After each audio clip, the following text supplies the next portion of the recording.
Vamos a comenzar. So, welcome to the 6th edition of the Topicos lectures. Many of you know, Topicos is a journal we published at the School of Philosophy at Universidad Panamericana. It was born in 1991 and has now become the most prestigious journal in Mexico and Latin America, as well as one of the most prominent in the Spanish-speaking world. Topicos publishes articles in Spanish, English, German, French, Italian, Portuguese, and we have even published in Latin. In addition to being an open access journal, 3 copies are distributed in universities, libraries, and research centers in Mexico, the United States, Canada, Chile, Costa Rica, Colombia, Argentina, Spain, Peru, Brazil, Venezuela, Australia, Slovakia, Italy, Belgium, Portugal, China, South Africa, the United Kingdom, the Vatican, Lebanon, and Israel. Since 2012, we started organizing every 2 years the Topicos lectures, in which scholars of enormous prestige such as André Lax, Sigue, Enrico Verdi, Jorge Gracia, Carmen Natali, and Peter Adamson have participated. The lectures are published as supplements in our website. The 2020 lecture could not be held due to the health emergency, so it took place online in 2021.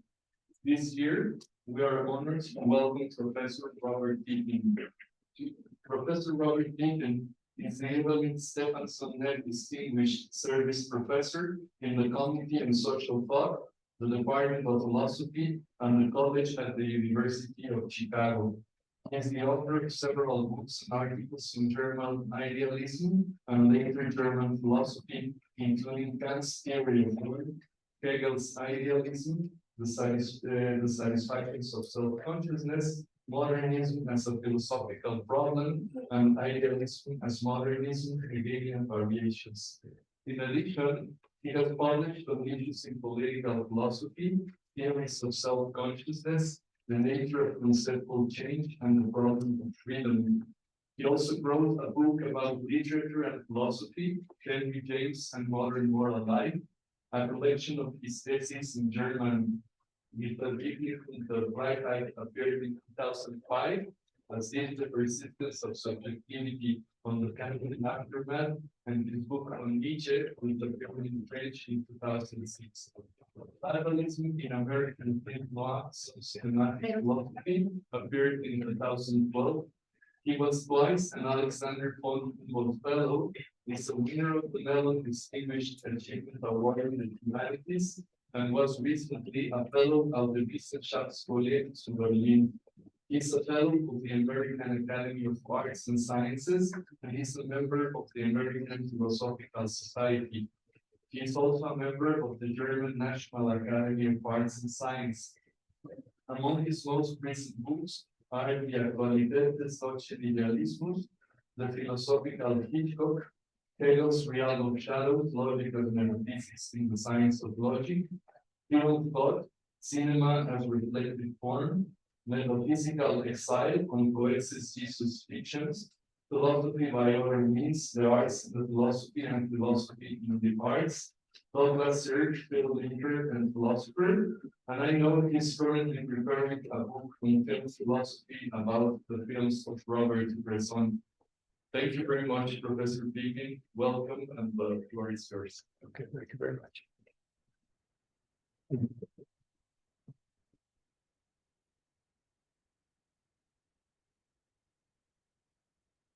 Thank you very much, Luis. Thank you all for coming. I have been to Mexico City a few times before, but never to this beautiful campus. I'm very happy to be here, and grateful that you all have come.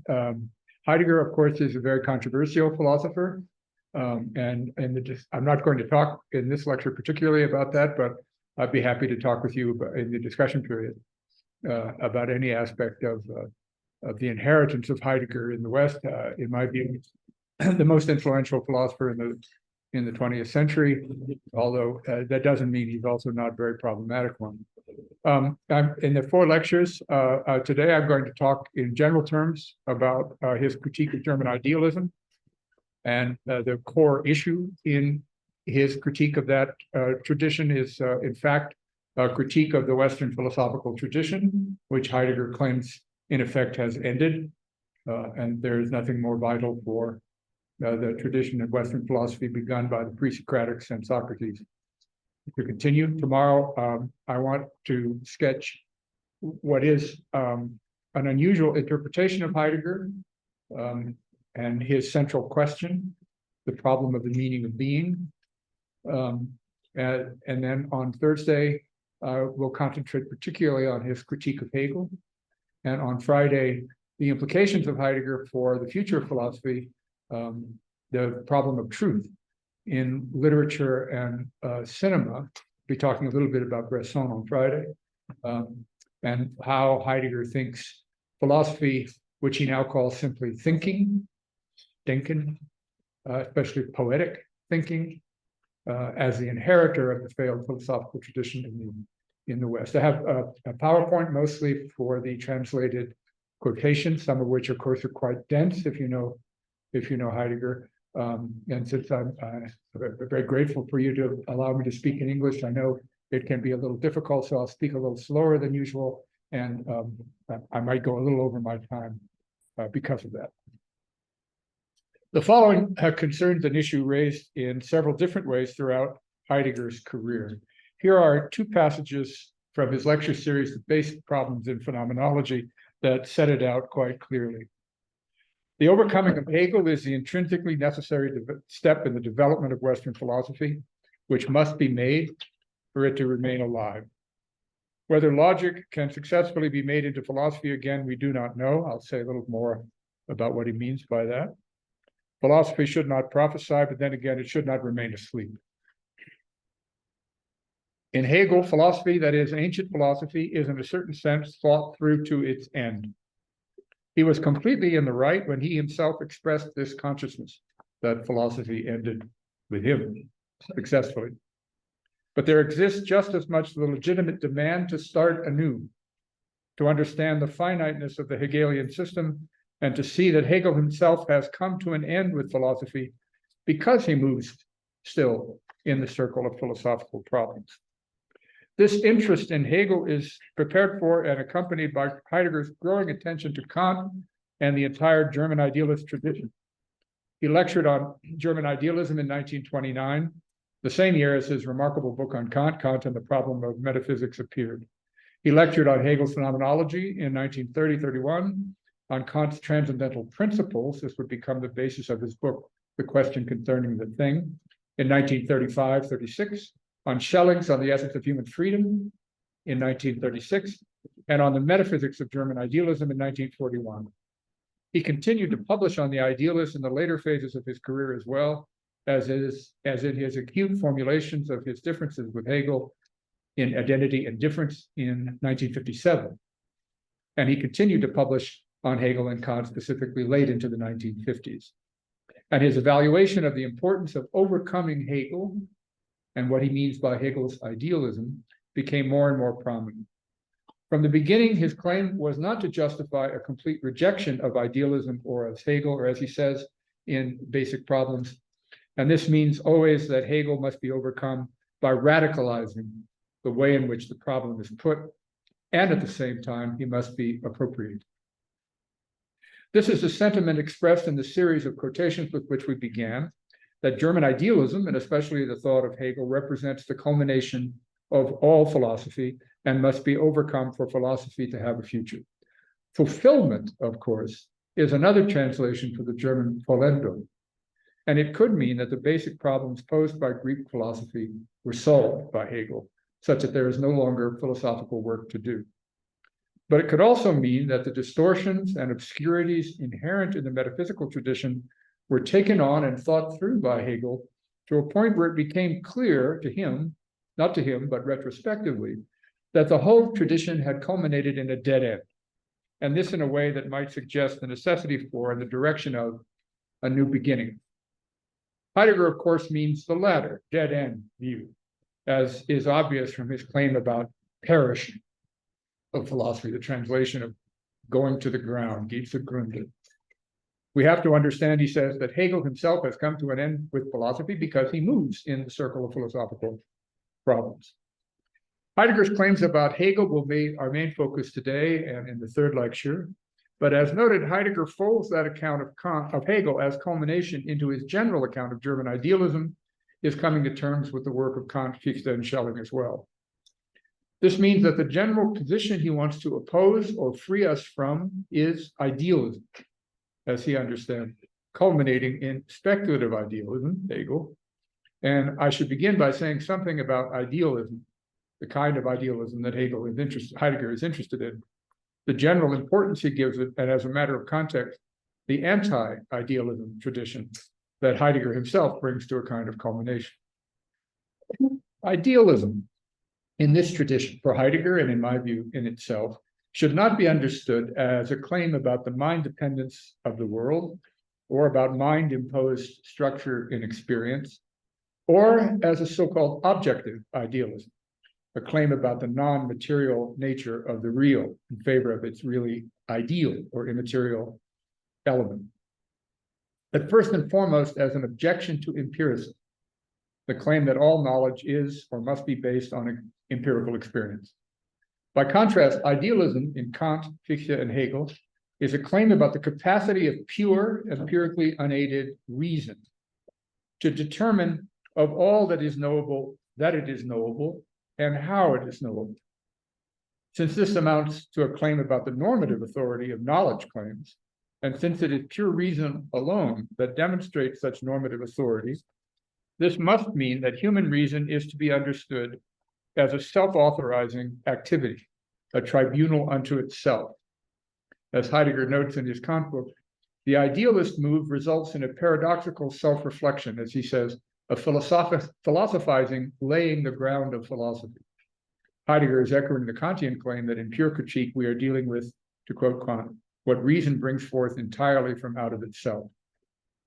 In the Hegelian version that will ultimately be the main focus in the problem, this determination of the knowable, of all that is knowable, is a determination of all that there is in its knowability, and so is also a metaphysics. The determination of the knowable, of all that is necessary for the knowable to be knowable, is not for Hegel the determination of a limitation, as if a limitation just to the knowable for us. That concept makes no sense for Hegel. Knowledge is either knowledge or it isn't. That is, this determination, the self-determination by reason of its own requirements for anything to be knowable, is, as Hegel famously claimed, absolute. And so a determination of the absolute, of all that is in its finely articulated knowability. And that leaves nothing out. Reason's self-imposed requirements define and delimit all that there is and can be. In other words, idealism in this sense invokes the deepest principle of the beginning of all Western rationalism. To be is to be rationally intelligible. There can be nothing, a logos, unintelligible. Another famous way of putting this that will loom large in Heidegger, there is an identity of thinking and being. If we put this in Heideggerian terms, remembering that the central issue for Heidegger is always the meaning of being, then the claim will be in Heidegger that the immediate familiar availability of the beings is a consequence of our experiencing them, even we should say our caring about them at all, they're mattering to us, as primarily conceptually knowable. That is, this has assumed in the tradition that what matters most, the focus of the unique modality of our being, what Heidegger calls Dasein, of our care about the world, is such knowability. The world as it matters to us is available because of our conceptual and explanatory capacities. This is the founding principle of Greek metaphysics, Plato's founding notion that being is really idea, an expression of what we purportedly originally must care about, brought through to its culmination in Hegel, and will be the heart of Heidegger's critique of the metaphysical tradition. Heidegger formulates the issue this way. The question concerning the essence of world is a fundamental question of metaphysics. The problem of world as a fundamental problem of metaphysics finds itself led back to logic. He means here logos in the general sense. rational articulability. Logic is therefore the proper basis of metaphysics. The connection here is so insistently obvious that we would be amazed if it had not insistently forced itself upon the attention of philosophy from time immemorial. And indeed, as we have briefly shown with respect to the problem of world, this connection provides the basis and path for the whole of Western metaphysics and its questions, insofar as it is logic, again, logos, rational articulability, that prescribes the examination of all problems with respect to the logos and its truth as problems of metaphysics.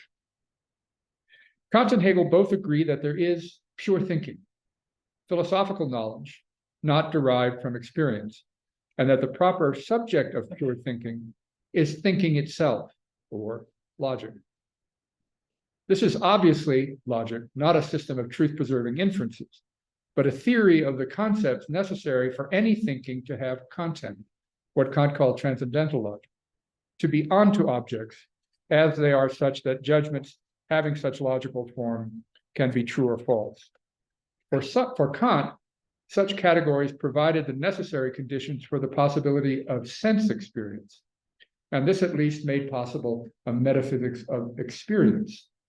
For Hegel, concepts necessary for contentful thinking determined, in the same way as they did for Aristotle, what could be in general, and are not limited to what could be sensibly experienced.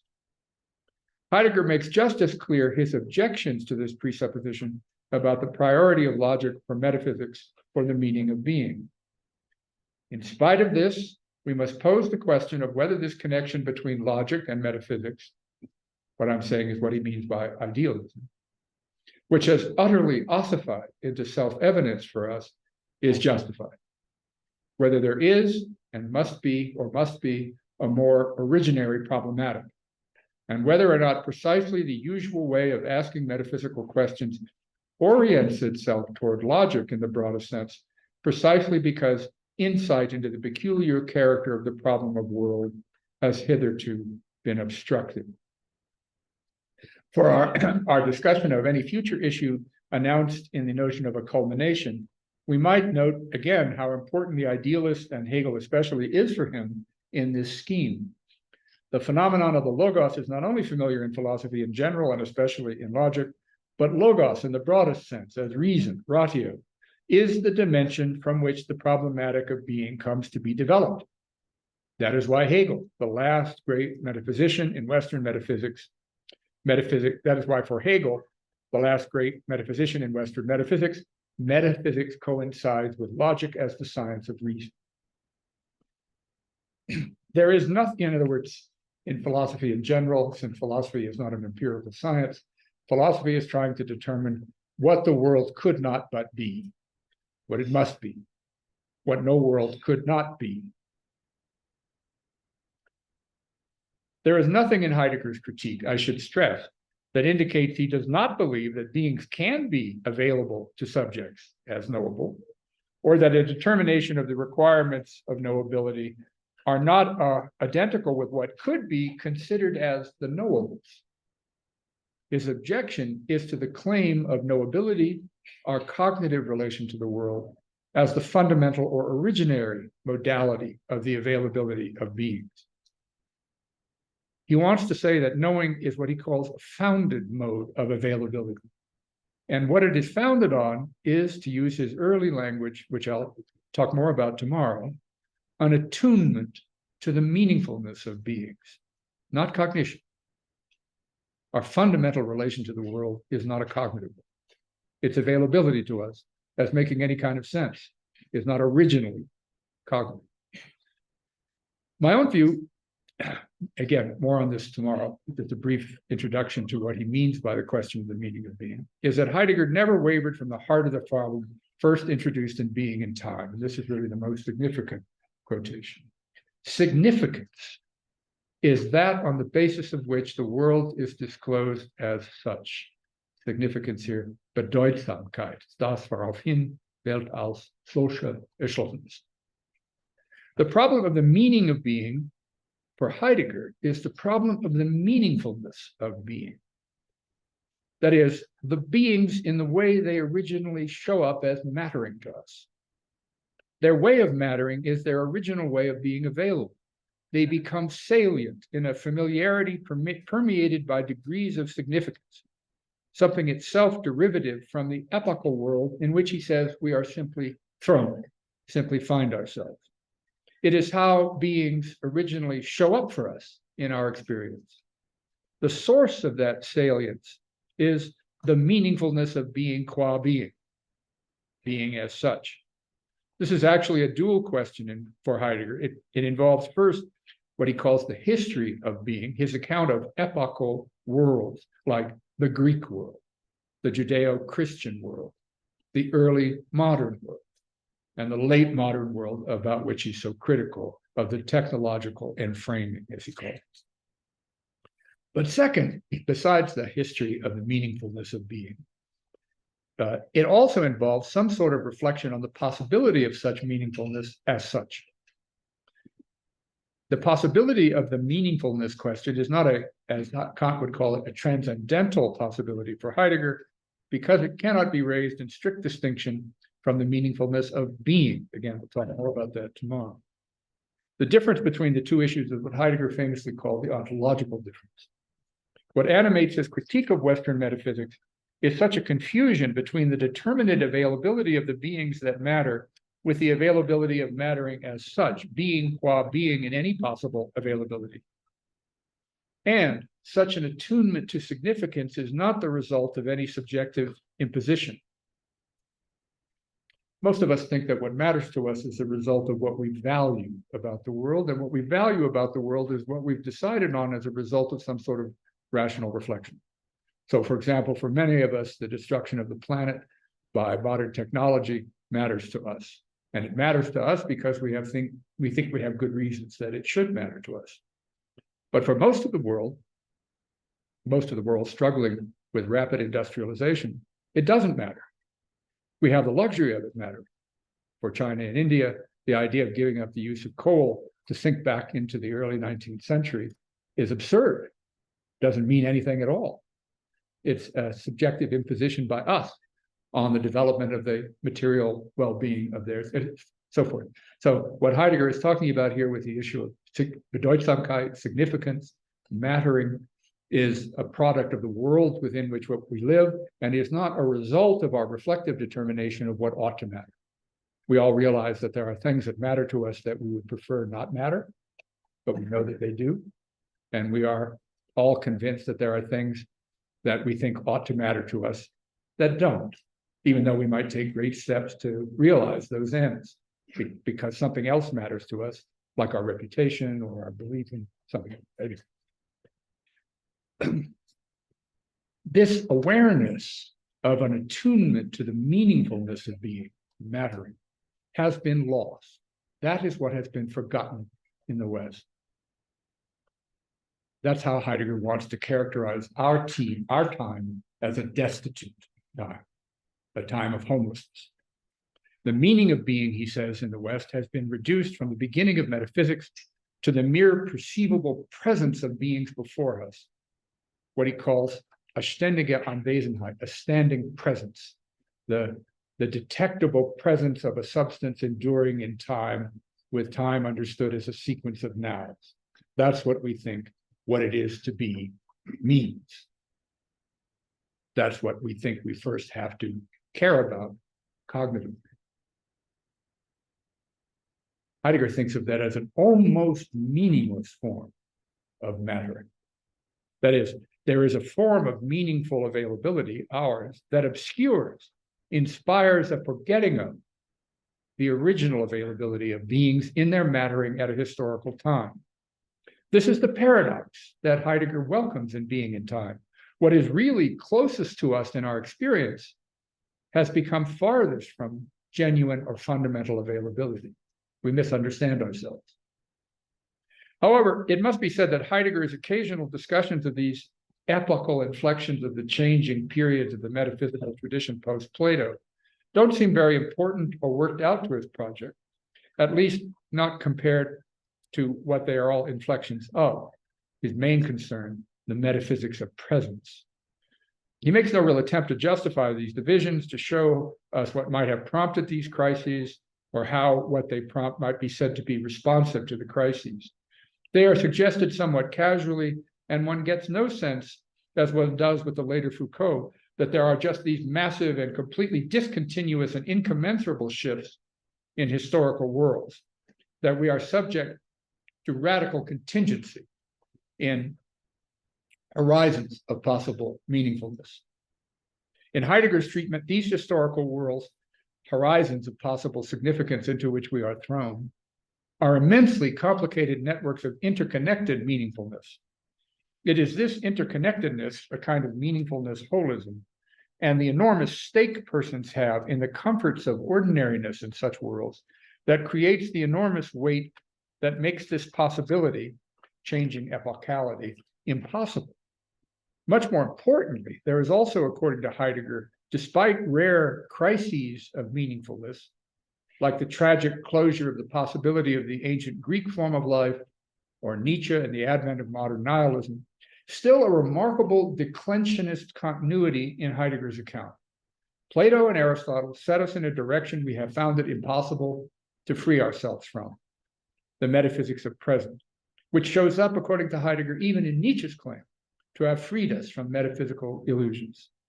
It is not even a case that this continuous orientation itself should be said to be contingent, at least if we mean arbitrary or mysterious.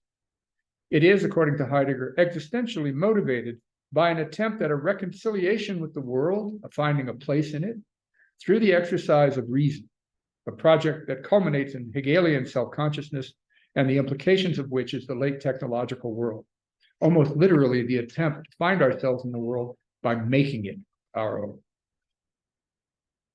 This also speaks to the critical potential of Heidegger's approach.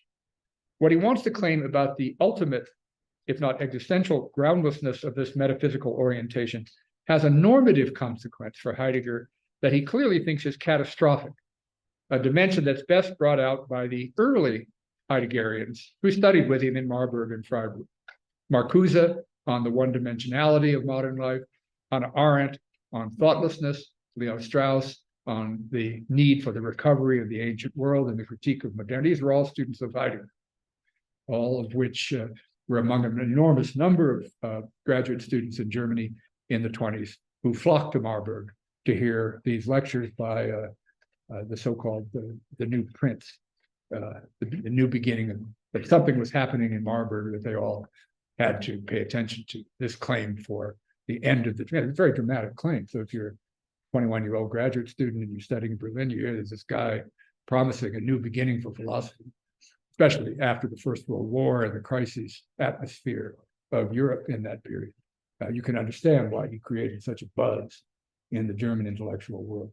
Poets, novelists, artists, all came to hear Heidegger lecture. It wasn't a very particularly dramatic lecture. We've never heard any of his recordings. He has a high, whiny voice and a thick Schwabian accent. It's almost impossible to make out what he's saying. Apparently he did. This is not a dimension we'll pursue in these lectures, but it has an important bearing on what it might be possible if we manage to recover, to remember what we have forgotten. The absence of genuine meaningfulness has a political dimension, even, perhaps especially, when it's not acknowledged.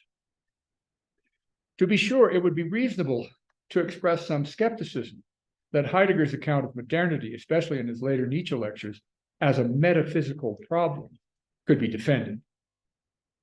But this skepticism would be due to an insufficient understanding of what Heidegger meant by construing his question about the meaning of being as a question about Bedeutsamkeit, significance, and to a misplaced confidence in the inescapably self-reflective character of any orientation to the meaningfulness of being. The question could be framed this way. On Heidegger's assumption that we live in destitute times, a situation of anomie, deracination, homelessness, is it plausible to claim that this should be understood as somehow or other a consequence of the ontological assumptions dominant in the West since the ancient Greek Enlightenment? Specifically, a continuous assumption that the meaning of being is standing presence? Stated that way, it seems highly implausible. But it all depends on how this latter claim is understood. If we are asking a question about the major steering mechanisms of society, the power to shape the direction, organization, and fate of a society, it would seem much more plausible to appeal to the forces of global finance capitalism, the consumerist culture it requires, and the vast unintended consequences of technology than to metaphysics. But if the question concerns the original available sources of meaningfulness in a society, sources that can sustain and inspire a living commitment to the shared projects of that society, and if Heidegger means to account for the absence of such sources in the late modern West, then it might be true that the latter sort of account, global finance capitalism, consumerist, must be assumed for the commitments, Heidegger's account, must be assumed for the commitments of the former sort to have gotten a grip on us in the first place. And the explanatory direction need not just go one way or the other, but can be mutually explanatory. And in this case, given what Heidegger means by metaphysics as the question of the possible meaningfulness of being, his insistence on its fundamental importance doesn't sound at all implausible. Now, on some criticisms of metaphysics as the science of pure thinking, similar to Heidegger's in emphasizing the finitude of rational thought, like Marx's, or Kierkegaard's, or Nietzsche's, or scientism's, the problem is located in the presumed autonomy and self-authorizing status of reason, and the critique is that such pure thinking is in the service of some interest or drive or unconscious motivation prior to and the ground of such putative pure thinking, the psychological motivations for philosophy, rather than its autonomy. Heidegger's critique of idealism is not like this. He will also want to show that philosophical thinking is actually dependent thinking, but the dependence is on historically contingent manifestations of the meaning of being. And he does not challenge the power of thinking, understood in some sense, his kind of thinking, to exfoliate the general nature of this dependence and the implications of denying it. Heidegger's enterprise is itself a kind of pure, in the sense of not empirically guided, thinking, but hermeneutic rather than analytic, interpretive, not analytic, and not in the service of any material interest. That sort of claim is inside the metaphysics of standing presence, not outside. It's an instance of it. Rather, for Heidegger, the tradition is unknowing about itself as thinking, about what philosophical thinking is and requires, not unknowing about the supposed fact that there is no pure thinking.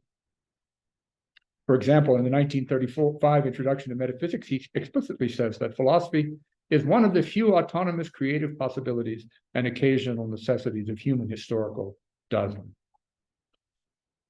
Philosophy might be in some sense autonomous, it is in the service of no other knowledge, but its creative possibilities are available only for a human historical Dasein. Again, that's the word he uses for the human openness to the meaningfulness of being. And this blindness in the tradition is never treated by him as a philosophical mistake, an error to be corrected by some clarification. To return to a point made earlier, he thinks that this forgetting, blindness, is motivated. There is some sort of anxious realization of this contingent dependence or groundlessness, a deep realization of finitude that prompts an anxious forgetting. This again is tied to Heidegger's view that pure thinking is not to be understood as a strictly cognitive exercise of pure reason. And this is linked with the hermeneutic rather than the analytic of character of thinking just noted. For him, this means that such interpretive or meaning-seeking thinking is inseparable from how such thinking could matter to any thinker. And so that such thinking is constantly burdened by a dependence on a ground we constantly experience as beyond our ability to grasp. This is a situation, the situation of philosophy, that is no mere original puzzle, but an existential burden. Here's a typical formulation of the point by the concept, the very core of philosophy, is something like a determinative representation. The fundamental concepts of metaphysics and the concepts of philosophy, however, will evidently not be like this. If we recall that they themselves are anchored in our being gripped, in an Ergriffenheit gegründet, in which we do not represent before us that which we conceptually comprehend, but maintain ourselves in a quite different comportment, one which is originally and fundamentally different from any scientific kind. This is, of course, a familiar point in the Socratic origination of philosophy, that philosophy is not an intellectual exercise, but necessary for life. But of course, for Socrates, what is necessary in philosophy is to understand the ideas, metaphysics of standing presence. That's what most important in life. And Heidegger wants to ask, in what sense are we to be gripped by that question? Where does being gripped, feeling that without it we could not live properly, come from? Most people, after all, don't feel gripped by the question. But Socrates is spending a lot of time in the dialogue trying to convince people, actually trying to shame people into believing that they should. For Nietzsche, all Socrates is doing is trying to persuade people to fight with weapons he can win with. That's what's being gripped. That's Nietzsche. Anchored in being gripped is an indication of the different sort of dependence or finitude that Heidegger wants to insist on, and is a notion that has profound implications for any conception of possible metaphysics, shifting its attention to its original practical ground. What grips us? Insisting on the continuity of these issues, meaningfulness, care, orientation, being thrown, throughout Heidegger's work, I should also mention, is controversial, especially where I come from most of the Anglophone reception of Heidegger. And I should mention two facts about that reception. The first is that the book by Heidegger, most influential by a massive margin in Anglophone philosophy, was Being in Time in 1927, along with the text written just before and just after. There are a number of themes in that book, especially the question of intentionality, the role of concepts in experience, realism versus idealism, issues in the philosophy of mind and language that connect up with recognizable traditions in the Anglophone, recognizable issues in the Anglophone tradition. And the originality, freshness, and boldness of Heidegger's position understandably inspired a post-war interpretive tradition that had a major impact at a number of American universities. The Heidegger that emerges from this discussion is a contributor to what American philosophy classifies as philosophy of mind, and its major result is to help us see an alternative to the mind-world relation prominent in the post-Cartesian and post-Kantian traditions. Of course, the influential work of philosophers like Hubert Dreyfus and John Hoagland and their many students have rightly noted the significance of the Daseinanalytik, the analytic of human openness, and thrown being in the world, for opening up the question of the possible availability of being as such as an original attunement to meaningfulness. But in Being in Time, this is shown to be the case within, for example, a narrow context, what he calls, to make his point, an equipmental context, with being salient, understood, rendered intelligible, available as intelligible, only within a practical project, and with intentionality understood as much more than intentional consciousness of objects. Any disclosure of being, its original availability, is a matter in that book of what he calls circumspective concern, and so an appropriate comportment, if you like, a way of being gripped in which objects like hammers and screwdrivers emerge as salient, not as physical objects reflecting light rays, but in terms of a kind of practical know-how that is not propositional or discursive. That was the main example for this original shift to our original relation to the world, not being cognitive in the sense of discursively predicate. The world is not to be understood as Frege says, facts are what thoughts are when they're true. But as Heidegger keeps insisting, and this is what's been lost in the Anglophone reception of Heidegger, he means this as an initial illumination of a much larger point. For one thing, the crisis of Western metaphysics and Western history is not a result of the forgetting of equipmental context and the right use of tools. And the existential crisis of Dasein, its lostness, homelessness, and inauthenticity, must be understood within that larger context, within what Heidegger calls the history of being. For another, the pragmatic focus on being's availability via practical comportment already assumes a larger context of meaningfulness not at all limited to work tasks, but relies on a far broader context of what Heidegger calls worldhood, and what has come to matter fundamentally within such a world, a context that is historical, a matter of epochs and not work environments. So, given this understanding of idealism, what some commentators have called the logical or logos prejudice of Western metaphysics, and the contrasting emphasis on an originary meaningfulness, what is the problem with Hegel we are supposed to overcome? And for the sake of what reorientation? There are two main lines of criticism of idealism in Heidegger. One concerns especially Hegel's most controversial claim that, and we have to get used to Hegel's language here, the absolute is the concept, or the science of being qua being is the science of pure thinking, the science of logic. The other involves locating Hegel within the problematic of what Heidegger calls subjectivism, the problematic that makes eventually unavoidable the stance of predatory domination that makes up the technological and framing, a thinned out and obscuring sense of meaningfulness that is at the core of the crisis of philosophy and the crisis of our times, our conceptions of the world, especially the natural world, as something standing, present, available for manipulation by subjects for their own use. Where did that come from? Western metaphysics, according to Heidegger. Where if it were not for that orientation, capitalism and the industrial society would not have gotten the grip it did in the West. Heidegger's critique of Hegel's logic was partly an attempt to explain why he thinks that project, which remains, that is, the science of logic, one of the most baffling and unusual texts in philosophy, actually successfully represents the core of the rationalist enterprise itself and shows us its culmination. This is discouraging for philosophers because it means you have to read the most baffling and obscure book in the history of philosophy to figure out why philosophy has reached its culmination. Those of us who have spent 50 years trying to do it don't recommend it. I'm here to do it so you don't have to.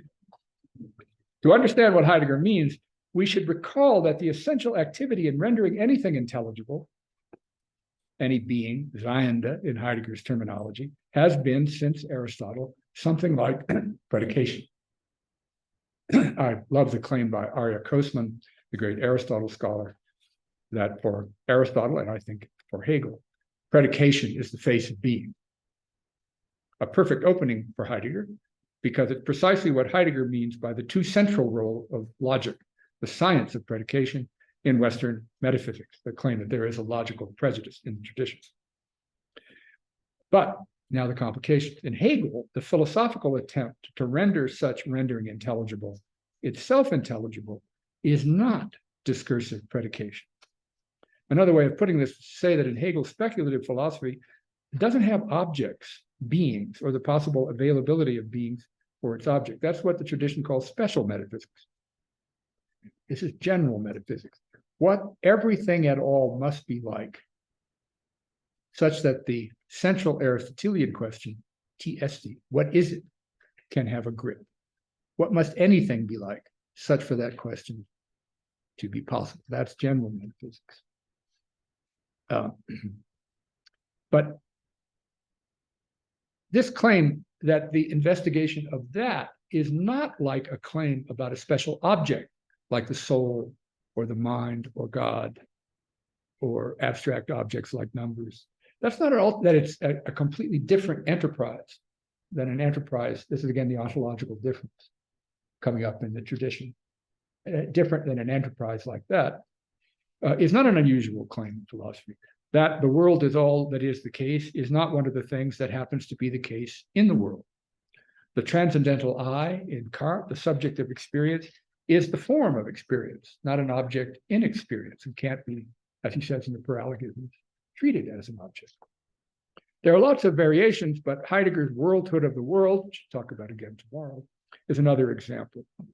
But if pure thinking is not predicative determinations, but what Hegel calls the movements of the self-moving autotelic concept, what is that reflective activity? Has Heidegger missed something about Hegel in a project like the science of logic?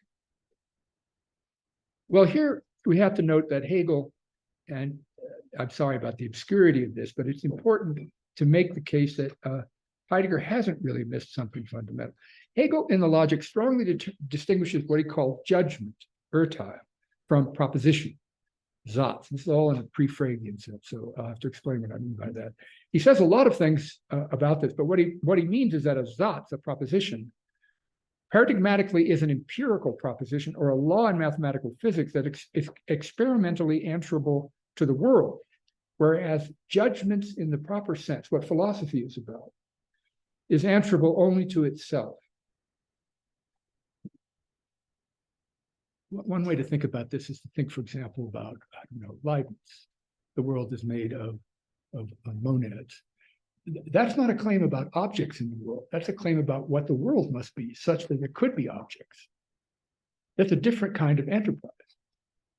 Heidegger is claiming that the difference is not sufficiently noted by the proponents of the tradition.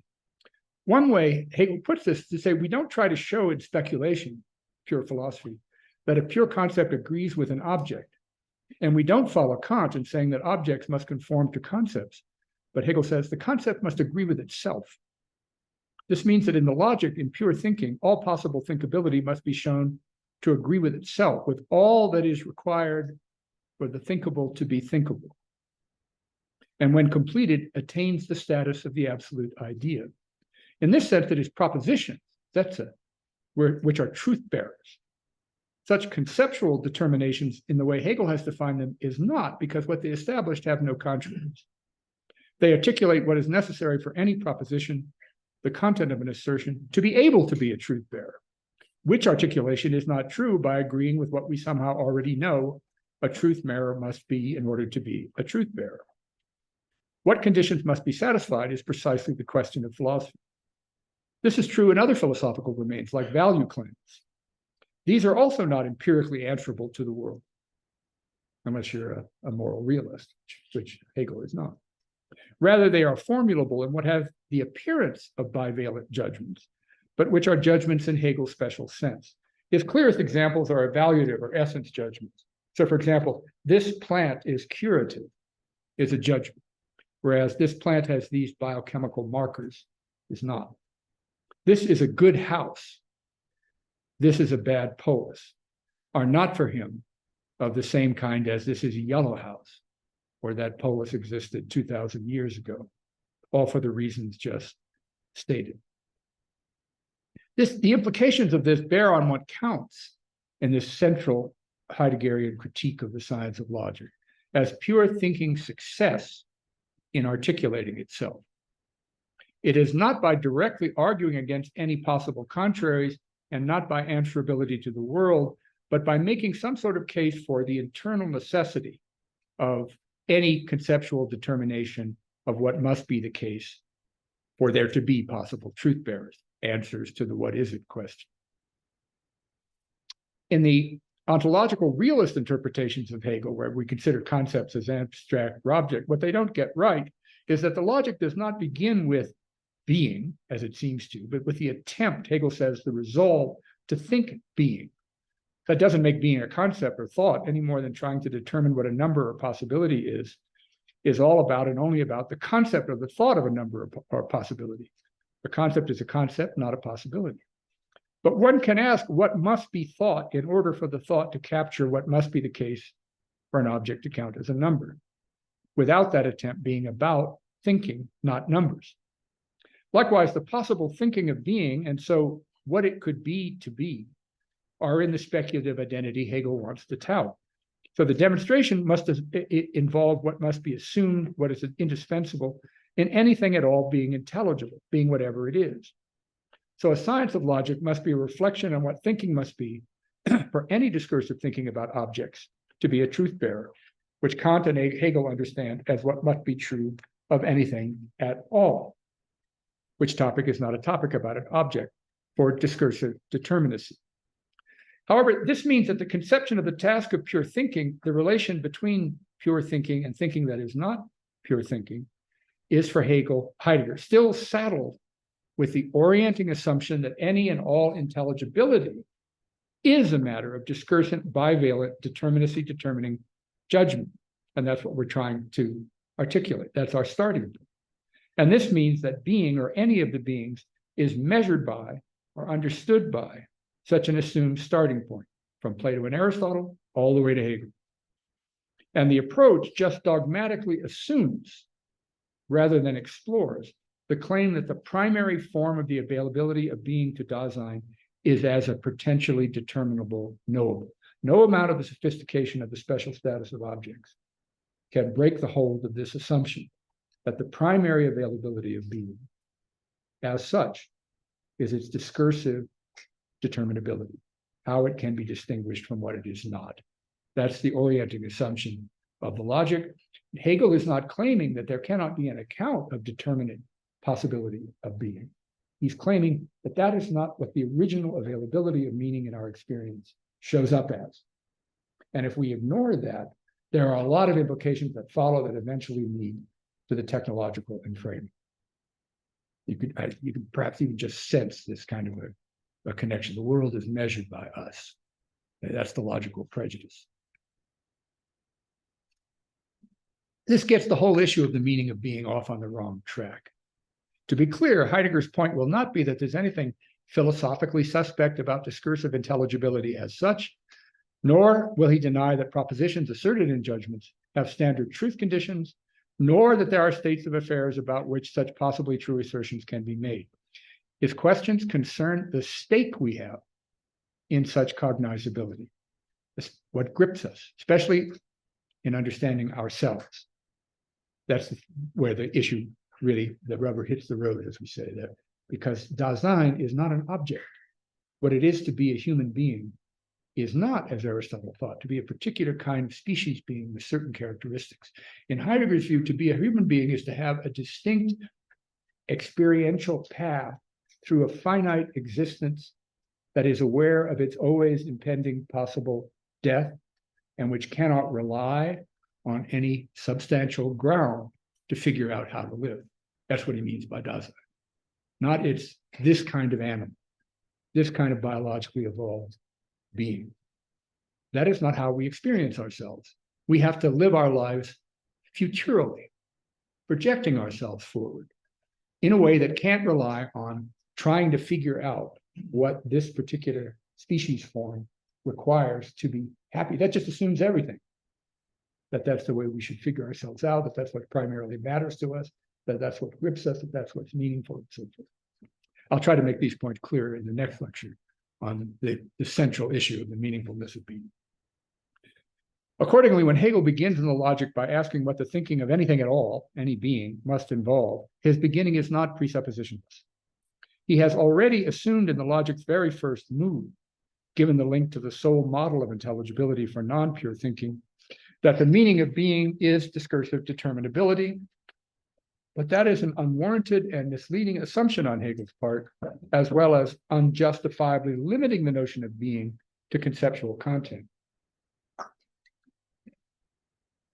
Given this, we can note right away, as I was just saying, that the Hegelian notion of the availability of the meaning of being as cognitive intelligibility is irrelevant for Dasein's meaning. Dasein's distinctive mode of being cannot be captured in any discursive account of its determinacy. Such an originally orienting meaning is not itself subject to a science of logic. It manifests itself to us as possible in a historical world into which we are thrown and which cannot be grounded or itself rendered intelligible, but disclosed in a way that obscures such a dark inheritance. There is no possible transcendence into a worldless domain of pure objectivity, the true, and it is certainly the case that Hegel does seem to claim that.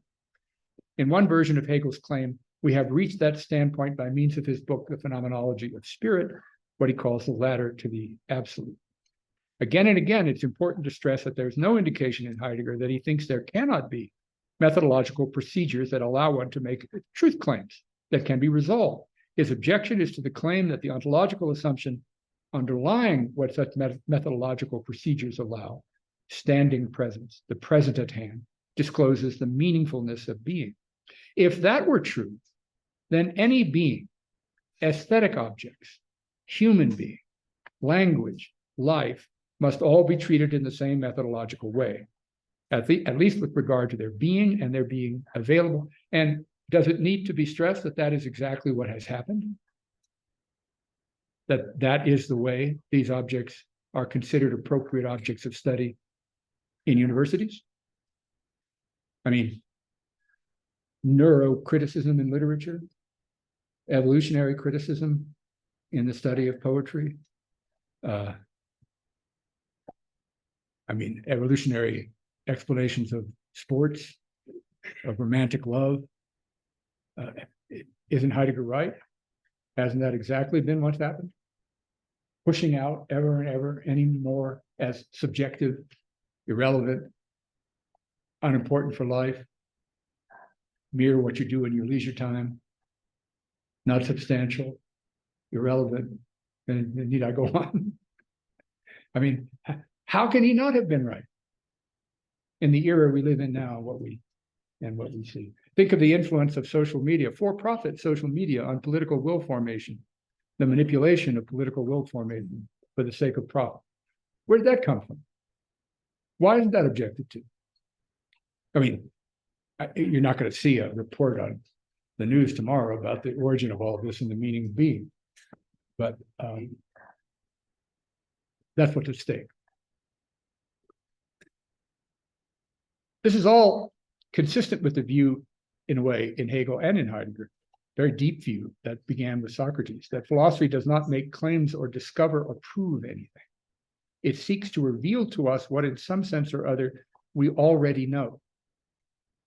But Heidegger wants to show us, as he says, to awaken us to this point, that we do not already know that the meaning of being is discursive intelligibility.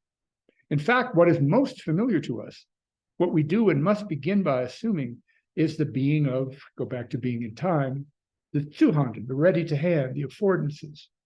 And that is not a point integrable to the science of logic.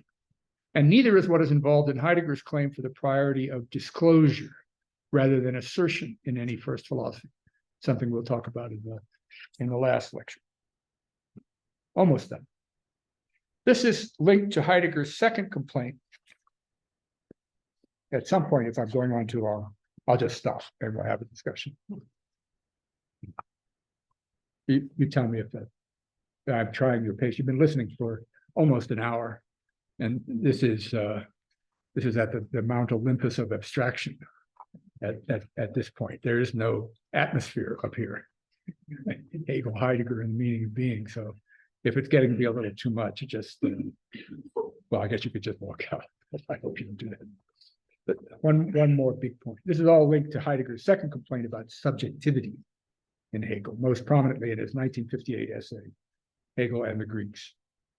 The main point of that essay is yet again to explain what it means to claim that the entire history of philosophy culminates in Hegel. And the decisive issue is the meaning of subjectivity, being the subject of a life or discursive claims or an activity at all.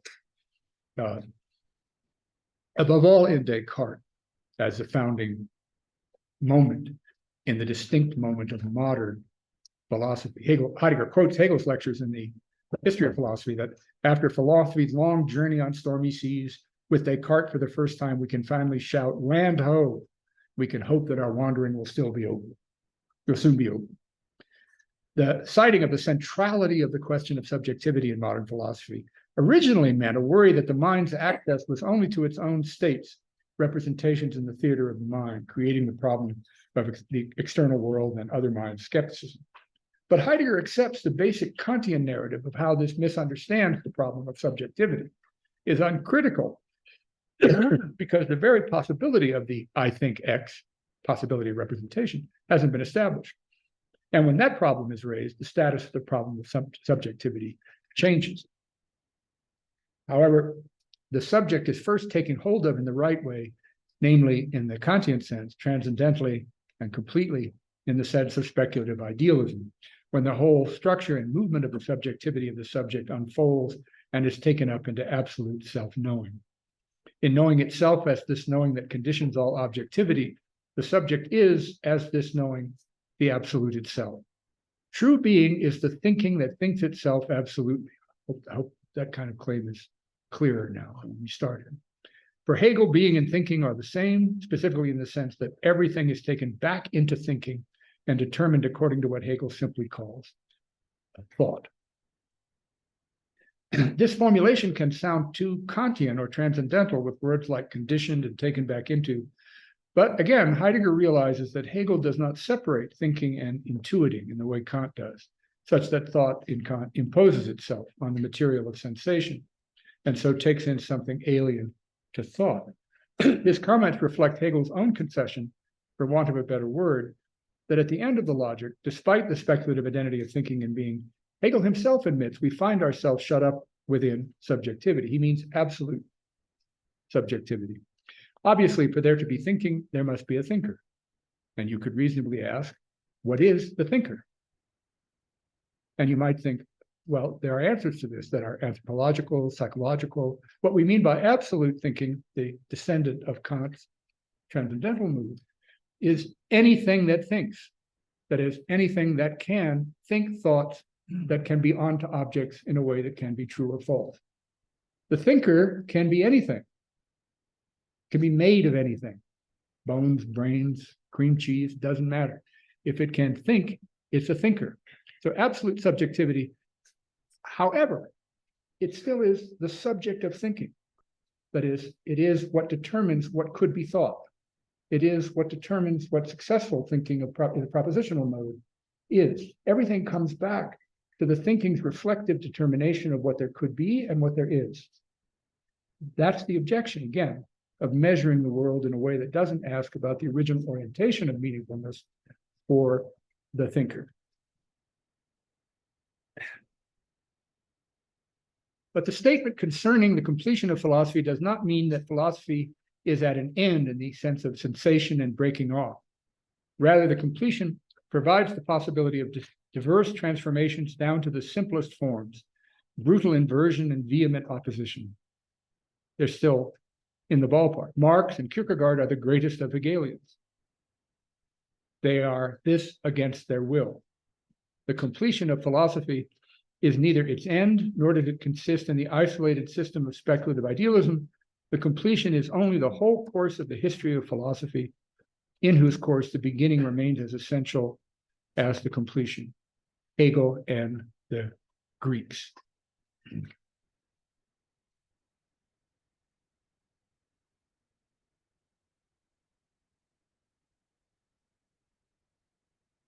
One further small qualification.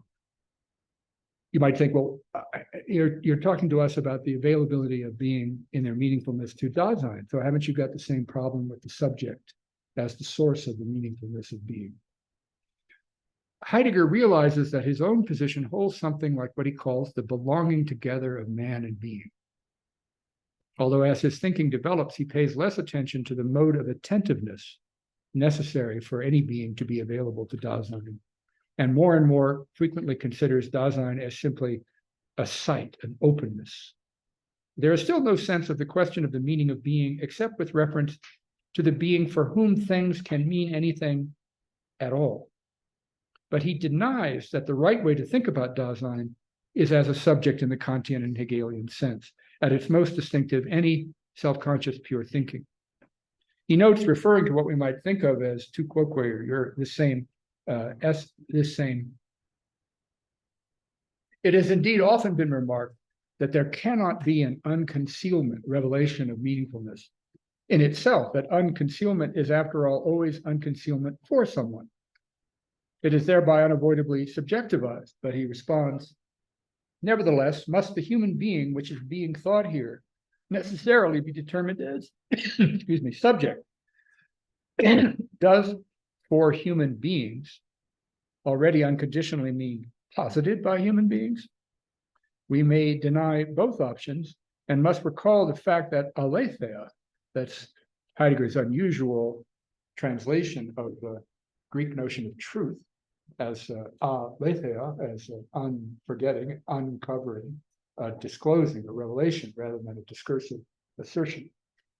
That's what philosophy now has to be about. Thought in Greek manner certainly holds sway for human beings, but that the human being remains determined by logos, The human being is the being that, in saying, lets what is presencing lie before us in its presence, apprehending what ties before.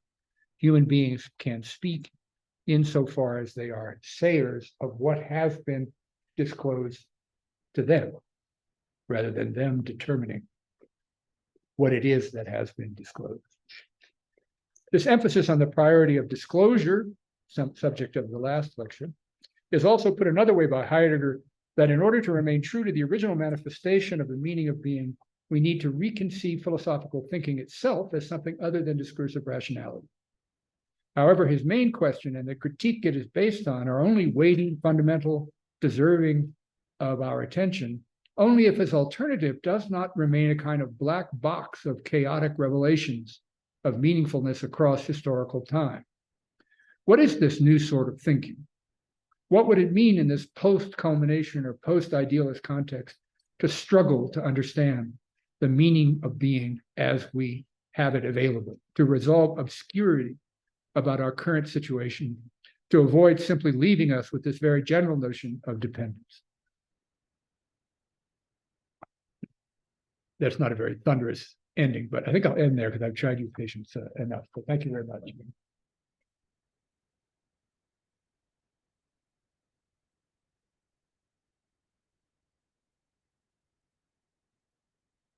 Okay.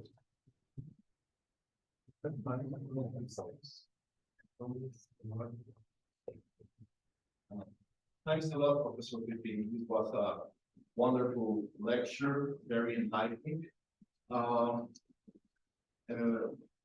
Yes, through light on the relationship between Hegel and Heidegger, which we know is troublesome and complex.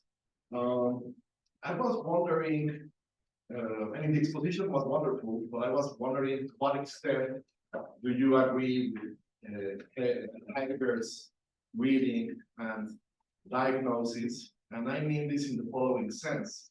If we look at the trajectory of Heidegger, we see that he sometimes is very fond of some philosophers, and then he later rejects them or something similar. I'm thinking about the case of Aristotle, which was very influential for him at the writing of Being and Time, because, well, the Aristotle of the sixth book of the Nicomachean Ethics of Phronesis somehow resembles, yes, this notion of understanding, of verstehen, he wants to develop at that particular treatise or book.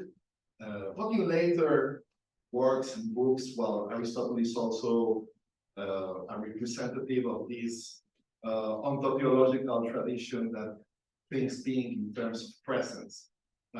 Also, the same happens with Nietzsche, that in Being and Time, well, the Nietzsche of the second untimely meditation is praised because the structure of history that he addresses resemble the three ecstasies of time, Dasein, in a way, in a weird way, Heidegger sees it. But what I mean is that, yes, in Heidegger's understanding, there is always like a reading of the tradition, a possible reading, a reading of the tradition, and then a possible other reading of the tradition that he wants us to advance and develop. And taking this to Hegel, of course, you can make these claims Heidegger is making on Hegel as thinking being outside of time, outside of temporality, outside of finitude. Well, of course, that's within the realm of the science of logic. You turn to the real philosophy, well, the philosophy of nature and philosophy of spirit. Perhaps you have their materials to think about this relationship of Bedeutsamkeit, type of significance towards the world. I am thinking, for instance, about well, the philosophy of right, the notion of Siglichkeit, of ethical life, how deep we are embedded into it, and how reflective we are sometimes in that particular environment. And yes, that on one account, or that's on other score, for instance, let us think about artistic creativity, in which Hegel explicitly claims that the artist must let loose of his own subjectivity and let the work of art speak for itself. So that's like an abandonment of subjectivity that perhaps Heidegger would be able to praise or be fond of somehow. So you think that in a way there are, yes, the basic question would be like, are there ways to think about the Deutschlandkeit within Hegel? Yeah, thank you. That's a very deep question. What you say at the beginning is quite true. Heidegger, in his lectures on people in the history of philosophy in the 1920s and in the early part of the 1930s, does seem to be looking for places in the history of philosophy where a kind of recovery of his question is possible.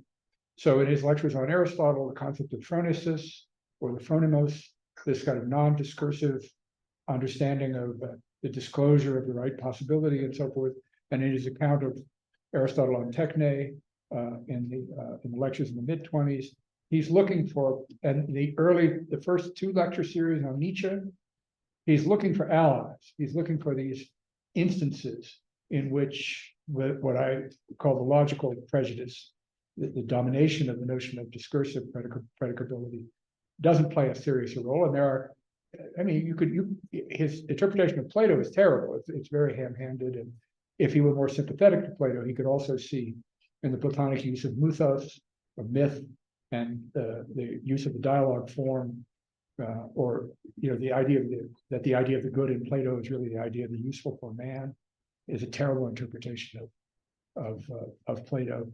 But nevertheless, apart from that, he's looking for in Aristotle and Nietzsche, and in the first conflict, which is the primary example in 1929, when he thought Kant was right on the verge of discovering fundamental ontology, of the finitude of thinking, by virtue of the impossibility of what Hegel claimed, that pure philosophy, thinking, reflecting on itself, could determine what the world must be like for there to be claims about the world. And then Kant lost his nerve and withdrew. But in the 30s, later in the 30s and the 40s, I mean, I'm giving, I think, what is essentially a historical explanation of his disappointment that everything he thought of as a possible source of recovery turned out upon reflection and upon the catastrophe, his own catastrophe of Germany, the catastrophe of the war, the arising of an ever more technologically dependent world made him much more skeptical about what he had originally thought of in Aristotle and Nietzsche, to some extent in Kant, as available sources for the recovery of the question of the meaning of being.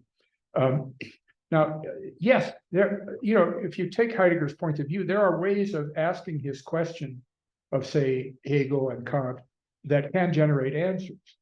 If you ask Hegel, something like, we had him here and said, when you've just heard this lecture, what do you think the meaningfulness of being is? The primary way in which we are gripped by the world in a way that leads us to do philosophy.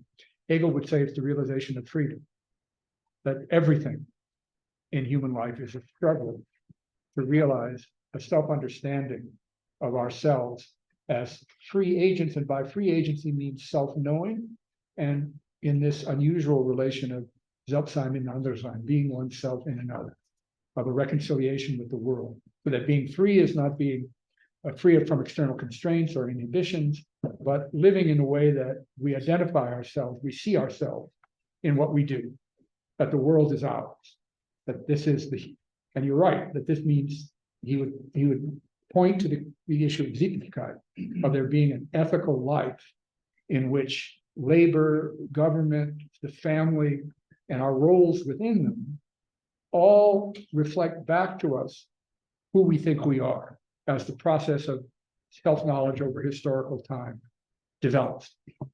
You could say the same thing about Kant.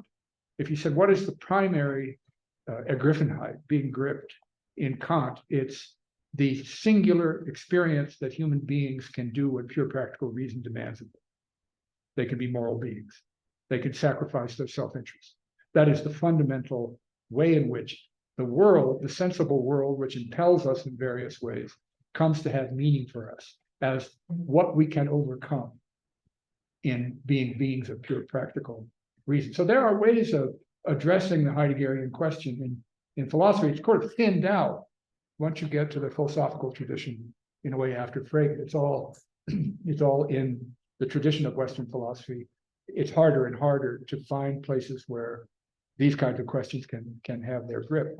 But I mean, this is a long conversation. Perhaps I'm going on a little too long about it. But the problem is that the world Hegel thought did realize human freedom no longer exists. There is no such thing as ethical life.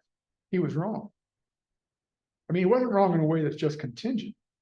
He was wrong in a way in which Hegel claimed that the basic dynamic of human history is that the experience of some limitation in self-knowledge creates a kind of suffering or incoherence that necessarily prompts its determinate negation in an improvement. Perhaps the most important is the famous account of Sophocles in the Antigone, with Creon and Antigone coming to a kind of existential tragic impasse about the relation of the polis to the family, and that this would eventually lead to a conception of citizenship that isn't like the extension of the family, the Roman Empire, but Hegel would say, well, if the world I described, the nuclear family, the subjection of women in the home, the conditions of labor in the emerging capitalist economy, which for Hegel were small tradesmen, businessmen, small family farms, and so forth.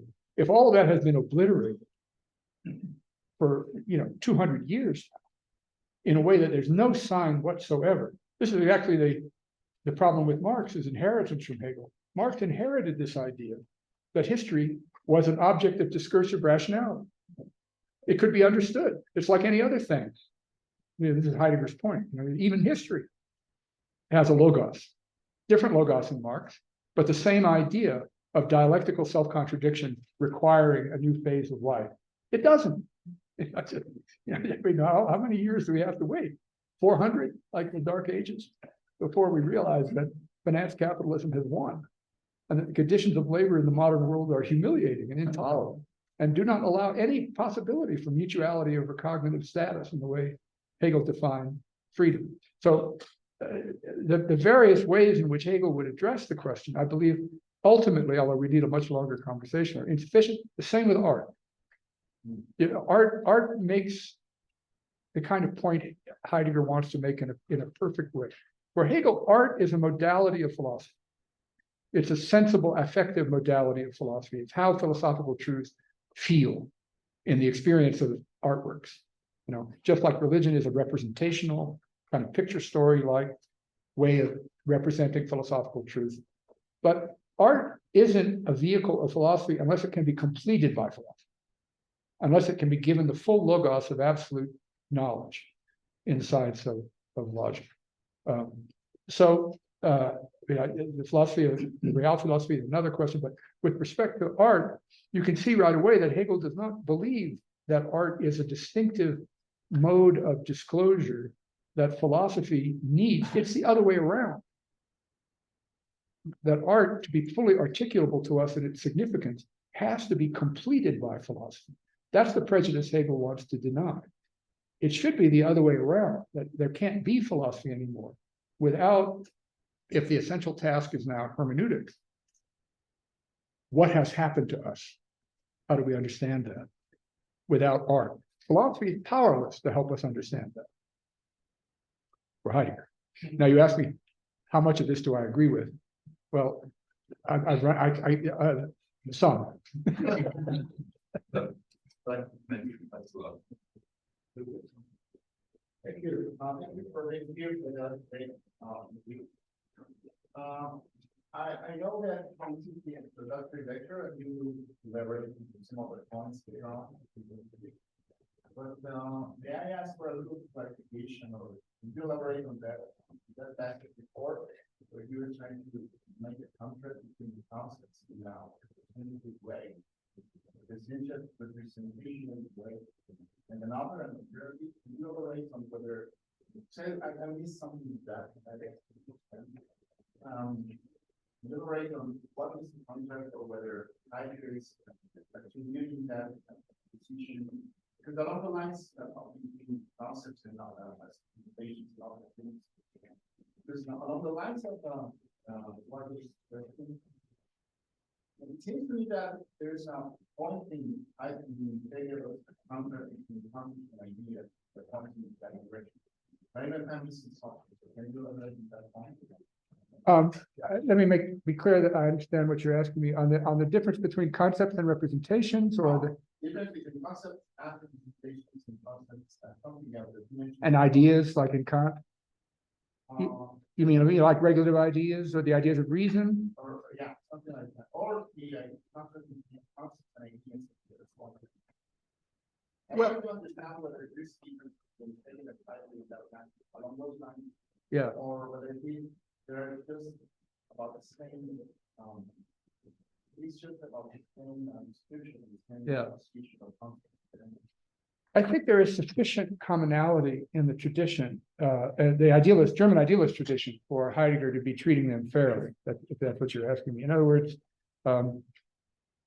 since Kant, the fundamental difference that is relevant to philosophy is the difference between concepts and categories. So there are let's say first order concepts, concepts of zinc or trees, and then there are not really, as there were traditionally, classificatory generals like categories, but what must be presupposed for those concepts to have a role in discursive predication, like substances. Categories.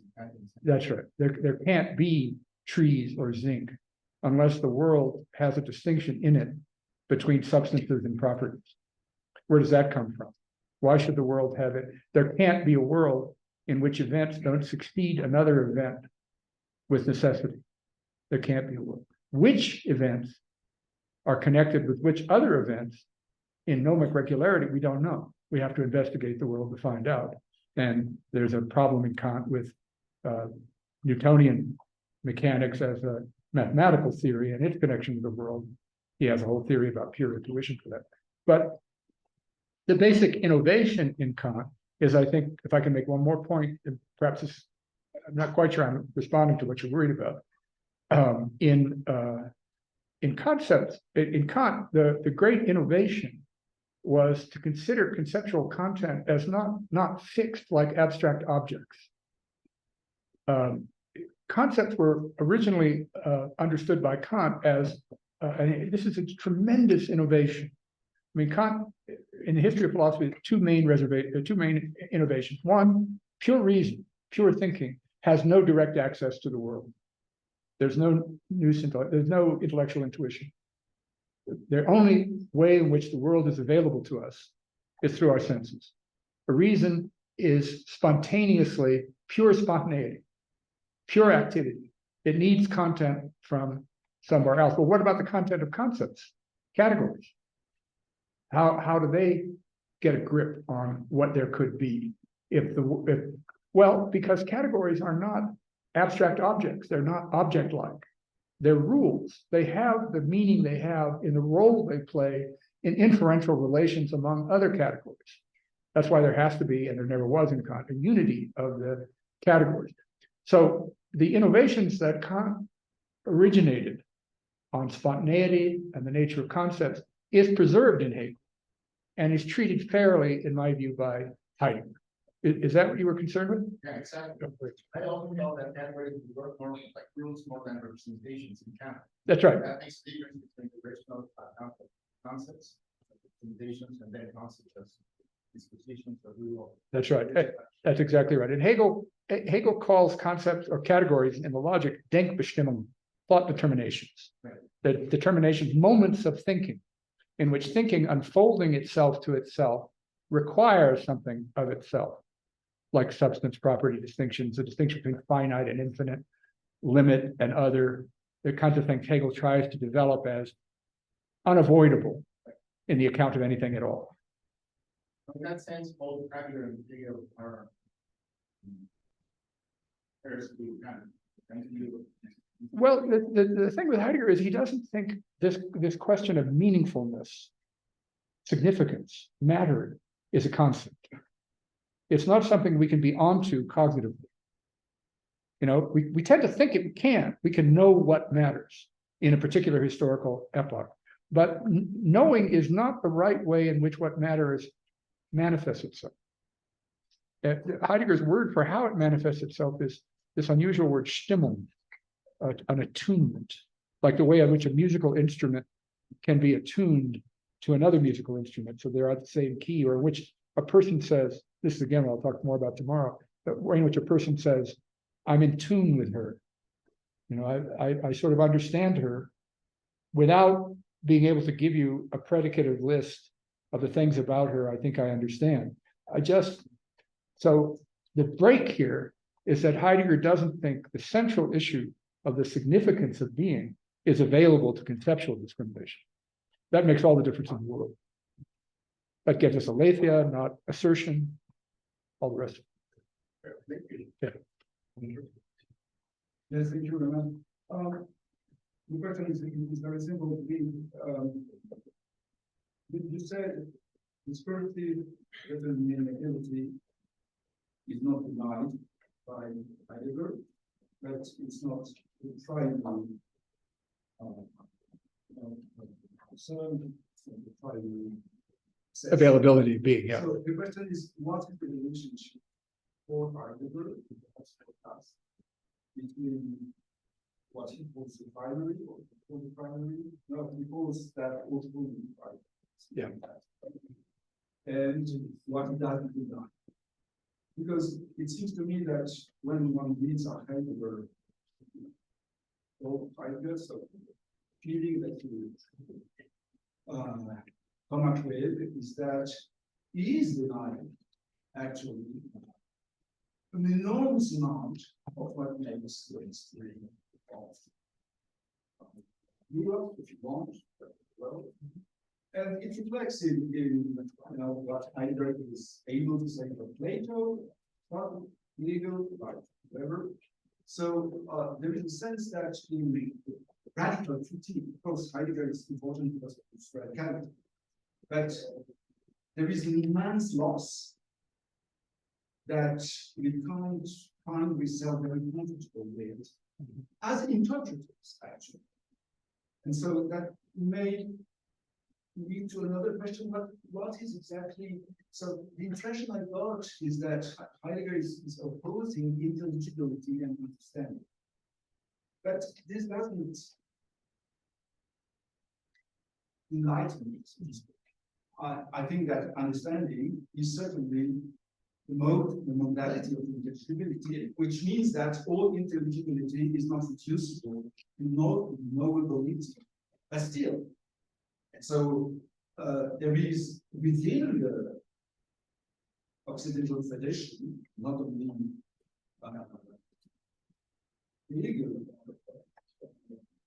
a lot of people who have thought, who have refused in Kant this assimilation of intelligibility with knowability. So, yeah. Two things. One, I simply would not agree that Kant distinguishes intelligibility from knowability. I would need to know where in Kant, I mean, even in the religion book, for example, or, I mean, it's certainly true. I know you won't. Well, I mean, to come to your point, I mean, it's certainly true that Kant thinks once we reach the limits of the knowable, there is something else. You know, there's morality, there's freedom, but these are practical postulates of reason. They're not knowable in the limited sense that Kant insists are knowable. That is either empirical or conditions of the empirical. But their intelligibility is a product of reason's self-legislation. So I think Heidegger's point still applies to Kant. But your larger point is a very important one. Heidegger, the interpretation of Heidegger I'm presenting is not a standard one, the one I'll present tomorrow. So I agree with you that people get the impression in reading Heidegger that he thinks it's worthless to try to understand the world. If that were true, then there would be no reason to take Heidegger seriously at all. I mean, that's not really an answer to your question. But for me personally, that would be absurd. And there are interviews with Heidegger in which he said, "Look, I use the telephone, I drive the car. I'm not some kind of, idiot." I can tell you an anecdote. I happened to know Sigue. Sigue was a French professor of this world. And when I went to his apartment, he has the whole board of screwdrivers because he was, a fan of very. Yes. No. But so I think the question goes back to this question of how this fundamental orientation, Bedeutsamkeit, is not available to subjective knowability, but it is intelligible. There is what Heidegger considers a mode of Erschlossenheit, or disclosure, in our mode of interaction with the world. There's truth. It's just that Heidegger objects to the restriction of truth, to discursive predicability. That doesn't, for me, it doesn't mean that he thinks discursive predicability is in itself a distortion and is dangerous. It's in its assumption about primordiality that Heidegger wants to object. But now, to be fair, I think your question could be raised in a larger way. Well, suppose we accept what Heidegger is trying to do. What's the role of reason in human life? I mean, we do reason with each other. Exactly, he himself. Yeah. I mean, he's arguing in Being and Time. He's trying to make, although again, he's trying to say hermeneutically, I'm trying to make something clearer. I mean, I'm not offering, piece of one, piece of two, piece of three, don't forget piece of zero. I'm trying to awaken something about our relation to the world that we have forgotten. And I think it's true, the relation I'm trying to say, but I don't think I can demonstrate it to you by a series of propositions. I mean, what can be demonstrated inferentially by a series of propositions always relies on an original intuition. And nobody has Hegel is the only one who claimed you can systematically discharge all the original assumptions. But I wouldn't want it to be the case, although I'm not sure exactly how to put this in Heideggerian language. When people do something that affects what others are otherwise able to do, those others demand from them some consideration that would justify why they interrupt what they would otherwise have been able to do. And the exchange of those considerations is reasoning. Again, I don't think Heidegger wants to take any stand that says we shouldn't do that. He just wants us to pay more attention to what counts in various times for various people as reasons that matter and reasons that don't matter. Where does that come from? Well, I have another anecdote that I think it's Heidegger talking about he's walking through the woods with NATO and saying about NATO that was wonderful. We could make a sit-down from that 2 hours long without actually one word. Yes. So silence is a and I mean, as again, someone like me is obligated to try to say what distinguishes that significant silence from stupid silence. I mean, silence is silence. But why is it? Is it because it's with Nator, this great neo-Kantian Platonist that Heidegger originally was quite fond of and then turned again? What makes? I mean, this is the question of truth and Tugendhat's famous criticism of Heidegger. I mean, okay, there's a disclosure. Something is disclosed. What? Exactly. So that's exactly the sentence that we put at the beginning, not from one side. Yeah. It's like the relevant text of significance is what makes the world available. Yeah. So is that for our opinions over there? Yeah. If the Bedeutsamkeit is erschlossen. what distinguishes a real disclosure from a phony disclosure. There are false prophets everywhere. Subject of the last lecture. But I agree, I'm obligated to say something about that. Thank you. So thank you very much for today. So see you tomorrow at 12 again here. And students are also welcome to ask questions. So thank you very much. Thank you.